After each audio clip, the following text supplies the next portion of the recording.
국민의힘 정진석 의원에게 실형을 선고한 판사가 과거 판사 신분으로 정치적 견해를 담은 글을 SNS에 올렸다는 논란에 대해 대법원이 사실 확인에 나섰습니다. 이번 사건을 계기로 법관의 SNS 활용을 어디까지 허용해야 하는지 또다시 논란이 불거졌습니다.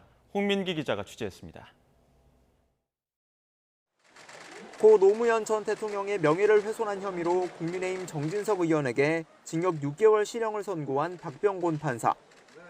판결 직후 판사 임용 후에도 정치적 성향을 드러낸 글을 SNS에 올린 것이 알려져 논란이 됐습니다.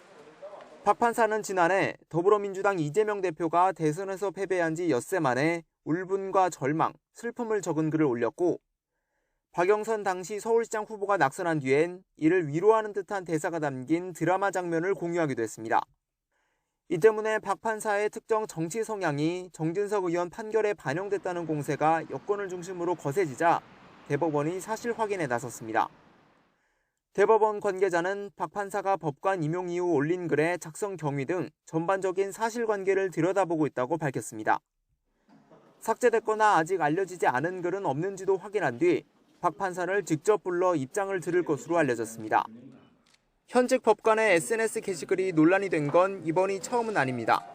지난 2020년 김동진 부장판사가 당시 문재인 대통령의 하야를 요구하는 글을 SNS에 올렸다가 삭제했고 2011년엔 서기호 판사가 이명박 대통령을 조롱하는 글을 올려 재임용에서 탈락하는 등 수차례 우여곡절이 반복됐습니다.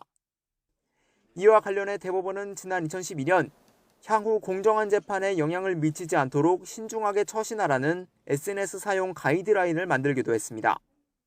수도권의 한 고등법원 부장판사는 판사 신분으로 올린 글은 판결 신뢰와 직결될 수밖에 없다며 공정하다는 외부 시선도 중요한 만큼 SNS 사용에 신중해야 한다고 말했습니다.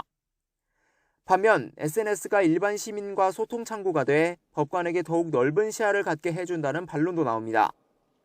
관련 지침을 어기지 않는 선에서 여러 사람과 의견을 주고받는 소통 과정을 통해 편향된 시각을 고쳐나갈 수 있다는 겁니다.